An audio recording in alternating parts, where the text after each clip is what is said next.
Welcome to the channel. In today's video, we are going to be doing a valve adjustment on this BMW R80/7. So the other day, a customer actually reached out to me requesting a valve adjustment video, and I was like, oh yeah, I got one of those, I'll send you the link.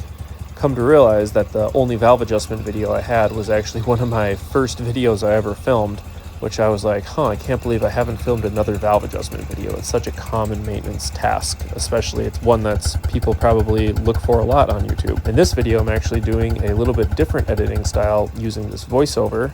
So if you're new to the channel, please hit subscribe, let me know what you think. And if you're a longtime subscriber and you've been watching my videos for a while, just let me know what you think about this new editing style. This is a valve adjustment video on an R80/7.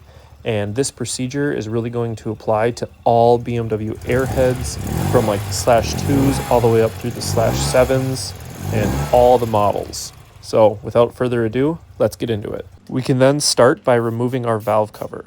The center nut in the middle of the valve cover is a 14mm, and there are two outer nuts on the outer edges of the valve cover that can be removed using a 10mm wrench.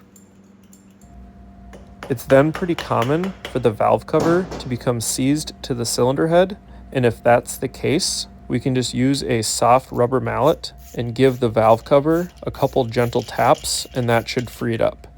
So moving on to the other side valve cover, we can go ahead and remove our two 10mm nuts located behind the valve cover and the one 14mm nut in the center. And then we can spin our engine over. So with the front cover removed, I already had the front cover removed because I installed an electronic ignition, but the cover can be removed with three 5mm Allens, and the engine can be spun over with a 6mm Allen on the center crank bolt. As we spin our engine over, you can see the intake and exhaust valve opening and closing. Looking into the timing window located on the left side of our bike behind a rubber plug, you will see an F mark, and then shortly after that will be an S mark, and then right after that will be the OT mark. We want to line the OT mark up in the center of our window. So on our left side, we can see that we have a very little amount of play on both our exhaust and intake valves. This indicates we are on top dead center compression. On the opposite side, we have no play in either our intake or exhaust valve. This indicates we are on top dead center overlap. On the side that's on top dead center compression, we will use a 0.15mm feeler gauge and fit it between the rocker and the intake valve. As you can see, we have a very slight amount of play there, and this valve is very loose. So we're going to loosen up our screw and tappet assembly with a 12mm wrench. So there's an outer nut that we will loosen, and then with your fingers you can turn the inner nut that's doing the adjustment and just turn that until you get a very slight drag on your feeler gauge. And the analogy I like to use is it should feel like you're dragging it across a magnet. Once you've achieved that feeling, you can then snug up the lock nut.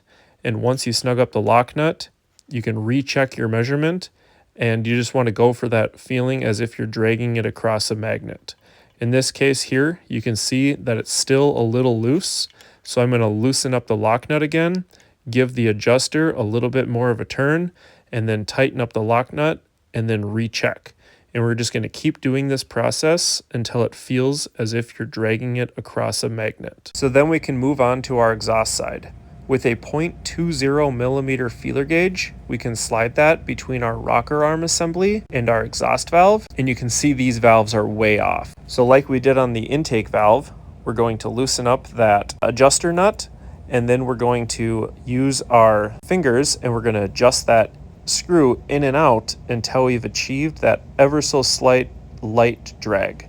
Once we've achieved that, we're going to tighten up our lock nut, recheck our exhaust valve, going for that ever so slight drag, and then we can see on this side we have a tiny bit of play on our intake valve and a tiny bit of play on our exhaust valve.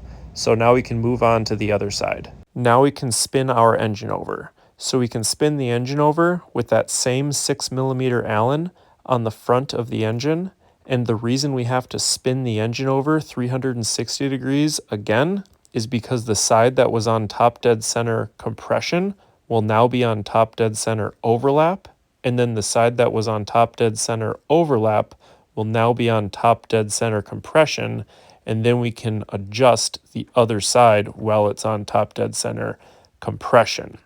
So we'll pass the F mark, and then we will pass the S mark, and then we will finally see the OT mark in the center of the window. Now the left side is on top dead center overlap, and the right side is on top dead center compression. Now we can move on to our intake valve. So we're using that same 0.15 millimeter feeler gauge that we've been using. And if you can see here, we have just an ever so slight bit of movement. So we're going to loosen up our lock nut, give our adjuster just a little bit of a turn until we've got that uniform light drag. And then we're going to go ahead and snug up our lock nut. Now, after snugging up this lock nut, it was still a little bit loose. So I gave the lock nut just a little bit more, which actually turned the adjuster with the lock nut, and it kind of got me at the perfect spot. Now moving over to the exhaust valve here, this exhaust valve was so loose that the feeler gauge literally just fell through. I probably could have fit 2 feeler gauges in here. So we need to tighten up the adjuster quite a bit, but nonetheless tighten up that adjuster until we've got that slight drag, tighten the lock nut, and we're good to go. Simple as that. And we just want to make sure that our feeler gauge can go in and out of the valve, slide in and slide out easily without being forced or, as you wiggle your rocker back and forth without having any additional movement. So you can see here the play on our exhaust valve. You can just barely see it there. And then the play on our intake valve. We can then reinstall our valve covers. So I'm replacing the valve cover gasket just because the old gaskets were really dry and brittle and would have likely leaked, not sealed. We can reinstall our valve covers and then the 14 millimeter nuts in the center of the valve cover and the 2 10 millimeter nuts behind the valve cover. So all the parts and tools, including the valve cover gaskets and the feeler gauges that I used in this video, are going to be linked below, and that's the kind of stuff that keeps videos like this coming and keeps the channel alive, helps you support me. And then if you have a problem that you're looking to fix, you can always join the channel.